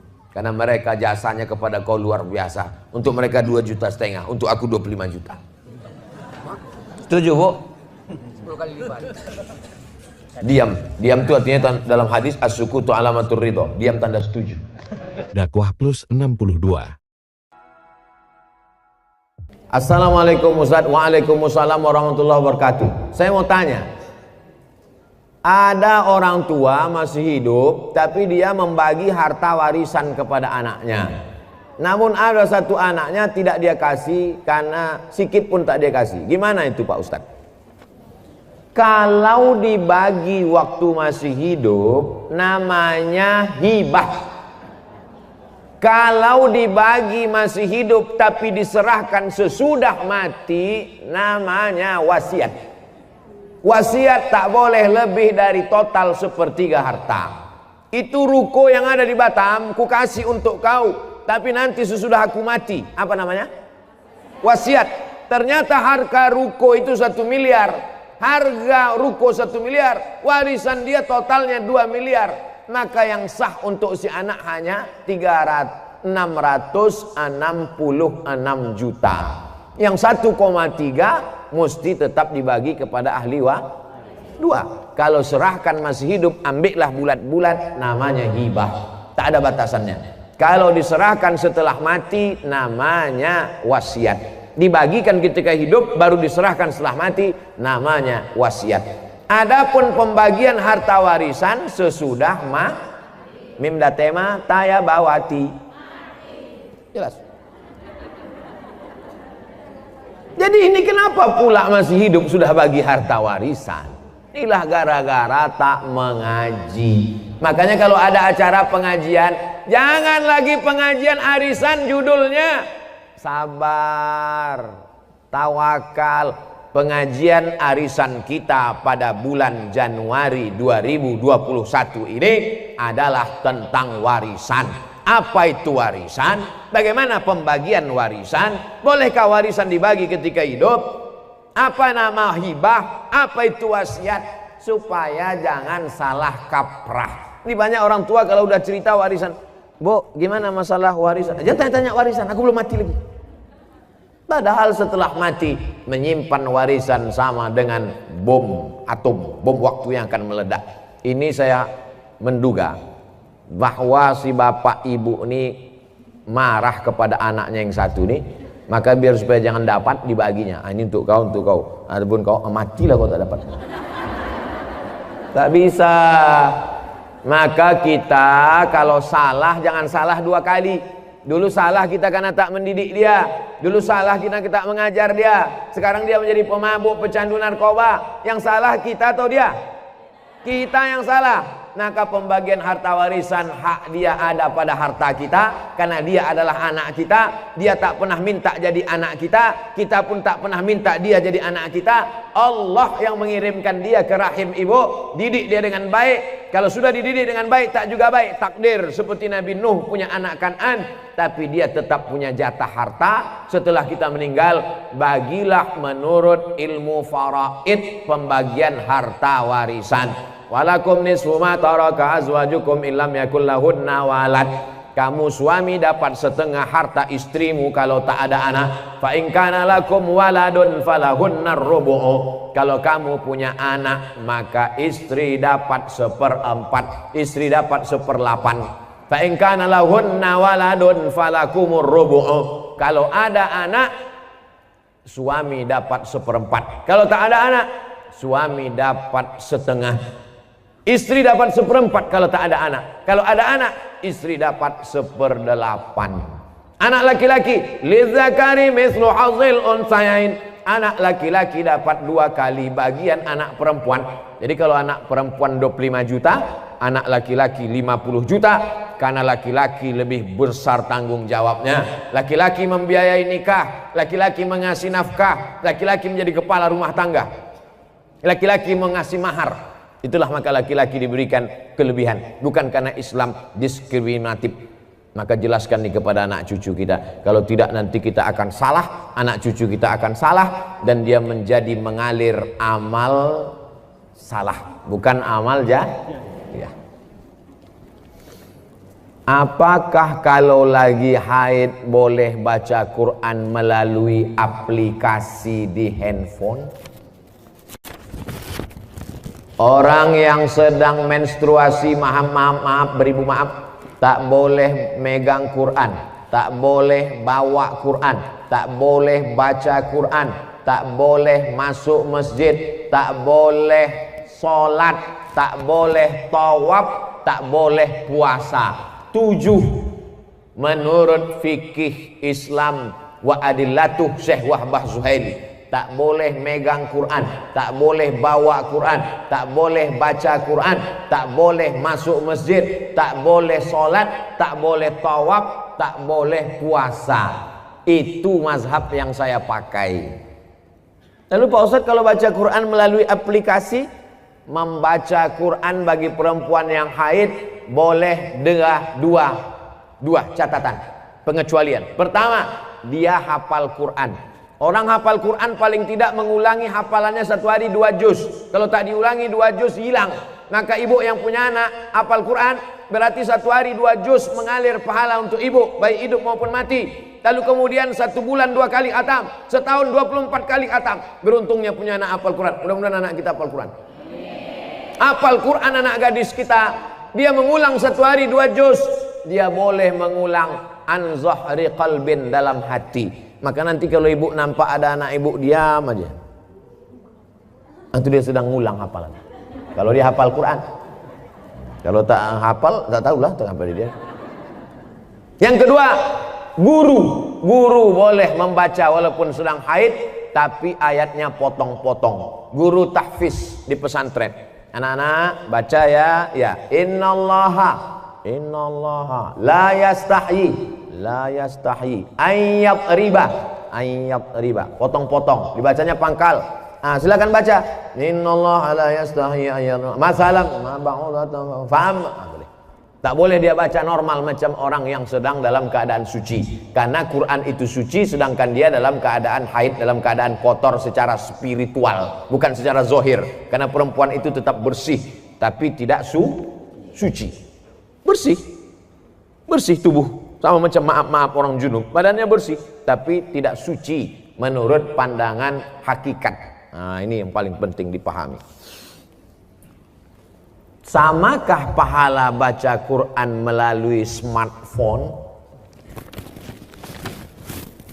Baca Quran di dinding, ada tertulis di situ dinding, masuk masjid, ya ayyuhalladzina amanu taqullaha wal tanzur nafsum ma qaddamat lighad. Baca Quran di dinding. Yang satu lagi baca Quran di handphone. Kutiba alaikumul qitalu fil qatla al-hurru bil hurri wal 'abdu bil 'abdi wal unsa bil unsa. Yang satu lagi melihat mushaf Al-Quran. Ya ayyuhalladzina amanu ista'inu bis sabri was salah. Melihat mushaf, melihat handphone, melihat dinding. Pahalanya bukan dilihat kau baca Quran dari mana, tapi yang dilihat adalah lafaz di mulut dan di hati. Mulut fasih, tahsin, tajwid, hati ikhlas. Walaupun kau baca di pelepah kurma. Ada Quran zaman sahabat Nabi, Quran macam kita dicetak sekarang? Mana ada? Pakai resleting pula lagi. Kenapa kau tak pernah baca Quran ini? Saya sebetulnya mau baca Pak Ustaz, terus resletingnya macet terus tiap hari. Oh, kasihlah minyak jelantah. Dulu Quran ditulis di pelepah korma, di tulang onta, di batu yang, batu apa namanya itu? Batu lepes, batu ceper macam piring, ditulis. Jadi Quran tidak dilihat di mana, mau di kertas. Kertas adanya Bambu yang ditumbuk, bambu, tahu bambu? Buluh ditumbuk halus jadi bubur, dijemur. Itulah asal muasal kertas dari Cina. Lalu kemudian ada kertas satu lagi di Mesir, pohon bardi, tumbuhnya di tepi sungai Nil, disusun-susun melintang membujur, dipres pakai tanah liat, dijemur. Namanya kertas papirus. Kertas paling tua dua, satu dari Mesir, Fir'aun, satu dari Cina. Lalu kemudian barulah belakangan datang kertas masuk ke kota Makkah. Jadi Quran ditulis di kertas, di batu lepes, di tulang onta, di pelepah korma. Yang dilihat bukan baca di mananya, tapi yang dilihat adalah pelafazan mulut dan keikhlasan hati. Ini Qurannya bukan main lagi, mahal minta ampun. 30 juta harga Quran. Diletakkan di lemari tamu di depan. Setiap tamu yang datang menengok macam menengok kucing. Bukan Quran itu yang mahal. Quran mahal adalah Quran yang dibaca. Seorang ibu mengajarkan anak-anaknya sambil masak pagi. Tak ditengoknya pun Quran itu sambil masak. Bismillahirrahmanirrahim. Wadduha wallaili idza saja. Ma wadda'aka rabbuka wa ma qala.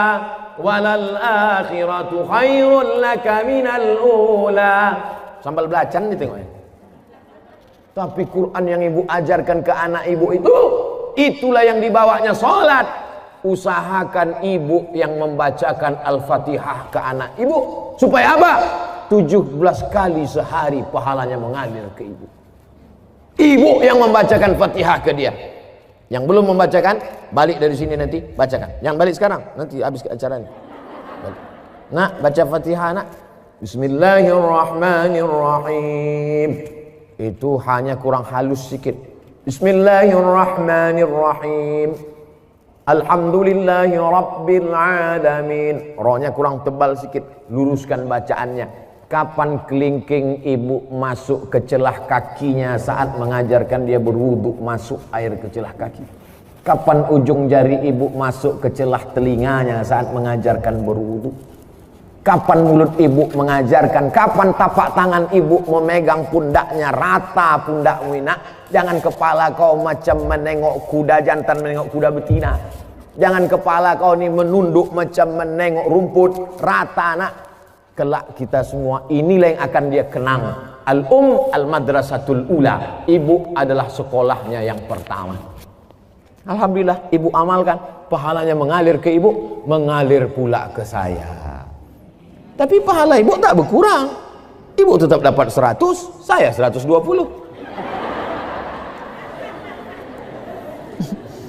Karena saya tengok ibu macam-macam tak setuju. Assalamualaikum Pak Ustaz. Waalaikumsalam warahmatullahi wabarakatuh. Apakah seorang istri berdosa bila menolak diajak hubungan jarak jauh? Media Islam Karena Rizky TV. semenjak pandemi kita tak bisa berkumpul. Macam mana hubungan jarak jauh?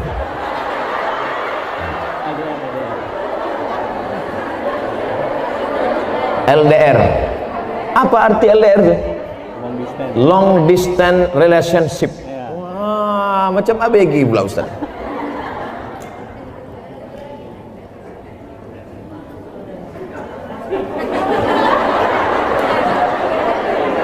Wa'ashiruhun nabil ma'ruf.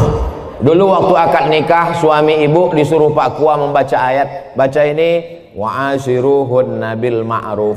Berhubungan baiklah kamu dengan dia dengan cara ma'ruf. Ma'ruf diambil dari kata urf. Urf artinya baik menurut syariat Islam, menurut Quran, menurut sunnah, menurut kebiasaan. Maka selama tidak bertentangan dengan Quran, dengan sunnah, menurut kebiasaan, maka hubungan itu ma'ruf. Hubungan itu baik. Tapi kalau bertentangan maka tidak baik. Baik dan tak baik standarnya bukan akal. Baik dan tak baik itu dalam Islam standarnya adalah Quran dan sunnah Rasulullah Sallallahu Alaihi Wasallam. Saya mau tanya, apa hukumnya menikah dengan wali tapi bukan dari ayah, abang atau adik laki-laki? Lalu dengan apa kau nikah? La nikaha, tidak sah nikah illa biwaliin, kecuali dengan wali. Wali itu siapa? Ayah. Tak ada ayah, datuk, tak ada datuk. Abang, tak ada abang. Adik laki-laki, tak ada adik laki-laki. Abang ayah laki-laki, tak ada abang ayah laki-laki. Adik ayah laki-laki, tak ada adik ayah laki-laki. Punya abang ayah tuh punya anak laki-laki. Sampai begitu. Perwalian itu ada orang, tapi insya Allah yang 6 itu adalah, kecuali dia disapu angin puting beliung hilang semua. Andai dia anak yang ditemukan dalam kardus, namanya binti kardus, tak ada walinya, macam mana? Fasultanu waliyun man la waliyalaha. Maka sultan menjadi wali bagi orang yang tak punya wali. Siapalah wali orang perempuan di Batam kalau tak ada walinya? Sultan Kerajaan Riau Lingga.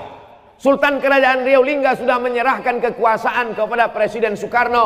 Lalu Presiden Soekarno membuat satu departemen untuk agama, namanya Kementerian Agama.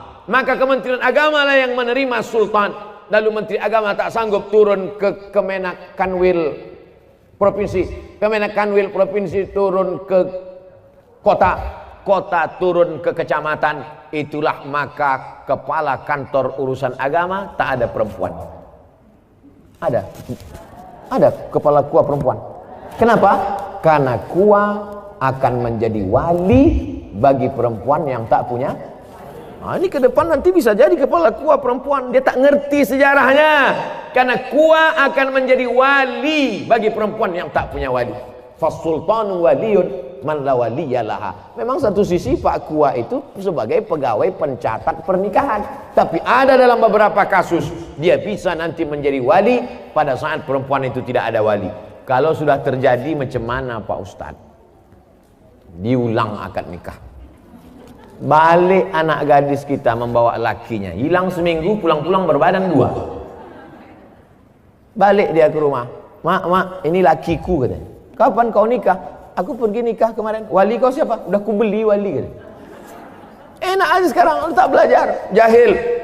Jangan karena takut kepada orang, diulang akad nikahnya balik, cari walinya yang 6 tadi, lalu diulang. Aku nikahkan engkau dengan anakku dengan mahar, aku nikahkan kau dengan cucuku dengan mahar, ku nikahkan kau dengan adikku, ku nikahkan dengan keponakanku dengan mahar sebentuk cincin emas tunai. Sah.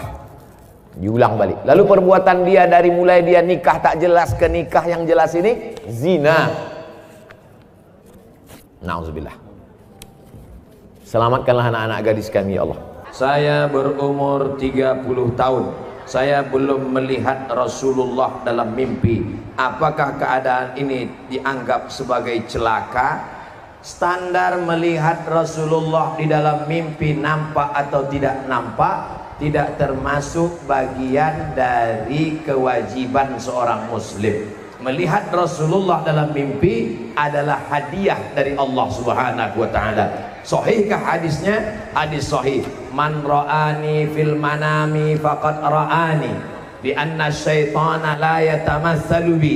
Siapa yang melihat aku dalam mimpinya, kata Rasulullah, maka sungguh dia melihat aku, karena setan tidak bisa menyerupai aku. Tapi orang yang melihat Rasulullah itu melihat karena ilmu, bukan melihat karena ngawur. Ustaz, tadi malam saya mimpi jumpa Rasulullah. Gimana bentuknya? Jenggotnya putih, rambutnya putih, kulitnya putih. Itu bukan Rasulullah, itu drunken master. Karena Rasulullah itu dalam kitab As-Syama'il Al-Muhammadiyah, jenggot dan rambutnya putih tak sampai 20 helai. Jadi orangnya berilmu dulu, la ilaha illallah betul, tapi lihat pangkal ayatnya, fa'lam annahu la ilaha illallah. Belajar ngaji ilmu. Kalaupun sudah mimpi jumpa Rasulullah, setelah mimpi jumpa Rasulullah itu menjadi tukang ngomong banyak bicara, atau hatinya makin khusyuk, menjadi orang yang makin banyak ibadah, atau justru makin sombong membanggakan diri. Melihat Rasulullah hati menjadi tenang, melihat Rasulullah sholat bertambah khusyuk, melihat Rasulullah hataman Quran makin bertambah, itulah kebaikan. Tapi kalau ngaku mimpi Rasulullah, makin banyak cerita, makin banyak bicara, amal berkurang, maka sesungguhnya kita sedang dipermainkan. Na'udzubillah. Amalan apa yang paling disukai Allah? Ditanyakan oleh Abdullah bin Mas'ud, ayul a'mal ahabbu ilallah? As-salatu ala waktiha, salat pada waktunya. Qultu summa ayyun, apalagi? Birrul walidain, berbakti kepada orang tua. Qultu summa ayyun, apalagi? Al jihadu fi sabilillah, salat pada waktunya. Anak bapak ibu tak perlu khawatir, zuhur tepat waktu, asar tepat waktu, tapi subuh, maghrib dan isya tanggung jawab bapak ibu di rumah.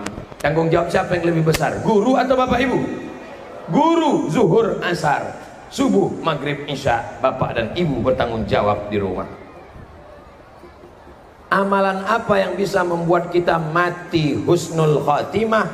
Istiqomah. Makanya kata ulama tasawuf, al istiqamah khairum min alfi karamah. Satu istiqamah lebih baik daripada 1000 karamah. Bisa jalan di atas air, bisa terbang di atas awan, bisa bicara dengan binatang, mendengar tasbih pohon kayu. Kalau tak ada istiqamah, tak ada gunanya. Mudah-mudahan kita semuanya istiqamah. Aqwamuha wa in qalla, adwamuha wa in qalla. Sedikit tapi istiqamah lebih baik daripada banyak tidak istiqamah. Nah, oleh sebab itu maka kita amal istiqamah, insyaallah dapat husnul khatimah. Bagaimana cara menanamkan karakter baik pada anak didik sesuai ajaran agama Islam? Dipanggil satu-satu.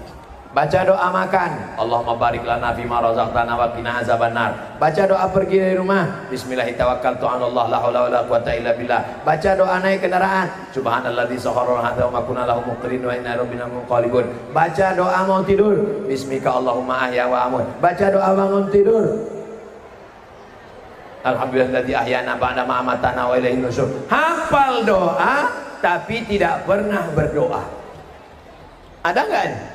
Hafal doa tapi tidak pernah berdoa, karena doa hanya teori. Maka cara mendidik adalah praktek, bukan teori. Ketika mau makan langsung Allahumma barik lana fima razaqtana wa qina azabannar. Ketika mau keluar rumah langsung bismillahirrahmanirrahim. Ketika mau masuk WC langsung Allahumma inni a'udzubika minal khubuthi wal khaba'ith. Ketika akan tidur langsung bismika Allahumma ahya wa amut. Jangan dibaca sekarang, nanti tidur. Jadi jangan teori-teori, langsung prakteknya. Akhlak itu bukan teori. Akhlak menurut bahasa, akhlak menurut istilah, akhlak menurut etimologi, akhlak menurut terminologi. Bukan itu, praktek langsung. Apa yang harus saya lakukan apabila teman saya pacaran, sedangkan kita sudah menegurnya berkali-kali? Mudah-mudahan yang pacaran putus. Mudah-mudahan yang udah putus gak nyambung lagi. Hai yang pacaran, yang pacaran itu yang rugi perempuan. Bonceng sana, bonceng sini, bonceng sana, bonceng sini, masuk angin gembung. Yang muntah-muntah laki-laki apa perempuan? Perempuan. Yang hamil, yang malu laki-laki apa perempuan? Perempuan. Yang melahirkan anak meregang nyawa laki-laki apa perempuan? Perempuan. Kalau kebetulan nasibnya jelek, mati melahirkan, perempuan. Maka kalau perempuan tidak mau, mustahil laki-laki bisa pacaran. Kalau kau gagah perkasa, bukan dengan badanmu yang berotot. Kalau kau gagah perkasa, bukan yang berani membonceng. Kalau kau gagah perkasa, datang ke rumah ayahku, katakan kupinang kau dengan bismillah. Kalau kau gagah perkasa, datang ke rumah, bawa seperangkat alat sholat dan kitab suci Al-Quran. Oleh sebab itu maka pendidikan agama menjadi modal utama. Tapi kontrol orang tua juga luar biasa. Mudah-mudahan anak-anak kita diselamatkan dari pacaran-pacaran. Apa yang lebih baik kita lakukan apabila ketika pelajaran berlangsung, langsung terdengar azan? Apakah kita hentikan pelajaran atau nunggu belajar selesai baru sholat? Yang paling bagus adalah serentak pemahamannya 3. Guru di kelas, siswa, dengan yang buat jadwal. Jadi kalau 3 ini serentak seragam, insya Allah ketika jam pelajaran berakhir jam 12, jam 12 lewat sekian azan 11.40, ke-12 30 menit, oke, tak masalah. Sholat zuhur Jakarta 11.40, ditetapkan sholat zuhur di masjid jam 12, masih bisa. Kenapa? Karena di Masjidil Haram pun jarak azan dan iqamat setengah jam. Maka insya Allah kalau disepakati begitu, tidak akan ada murid yang mau keluar kelas. Permisi bu, mau kemana? Mau sholat. Tenang, nanti jam 12 kita akan serentak sholat zuhur. Yang buat jadwal ngerti, gurunya ngerti, muridnya ngerti. Sholat jam 12. Adapun 20 menit menanti itu memang biasa dilakukan, bukan termasuk orang yang fawailul lil musolli. Bagaimana menyikapi perbedaan-perbedaan yang ada, Ustaz? Banyak perkara berbeda dari para kelompok-kelompok kajian masing-masing, memberikan dalil. Mana yang menjadikan kami sebagai penuntut ilmu yang masih awam ini bimbang mana yang harus kami ikuti? Saya dalam akidah ikut mazhab Abul Hasan Al-Asy'ari. Dalam bidang fikih mengikut mazhab Muhammad bin Idris Syafi'i. Dalam bidang tasawuf mengikut Imam Abu Hamid Al-Ghazali. Tapi saya tak menyalahkan kawan saya yang ikut Imam Maturidi. Saya tidak menyalahkan teman saya yang ikut Hanafi, Maliki, Hambali, karena masih dalam Ahlus Sunnah wal Jamaah. Tapi saya pribadi kalau diminta untuk menjadi imam, maka saya tanya dulu, di sini biasanya pakai kunut atau tidak? Pakai Pak Ustadz, saya maju. Di sini pakai kunut atau enggak? Enggak Pak Ustadz, saya batuk cari imam lain. Karena saya kalau subuh pakai kunut. Dulu yang orang kelahi, ini pertanyaan zaman dulu. Yang kelahi antara kunut gak kunut itu dulu. Sekarang orang udah gak kelahi lagi masalah kunut gak kunut, karena sama-sama gak sholat subuh. Apa syarat seorang mengajar? Apakah harus dari pesantren ataukah dia harus LC dulu? Istri bapak hamil, hamil 9 bulan 9 hari, kurang 1 hari lagi. Tiba-tiba mules, papa mules pak. Akhirnya bapak bawa, saking mau cepatnya belum sampai rumah sakit ada tertulis dokter. Langsung bapak mampir ketuk pintu, dokter tolong bantu, istri mau melahirkan.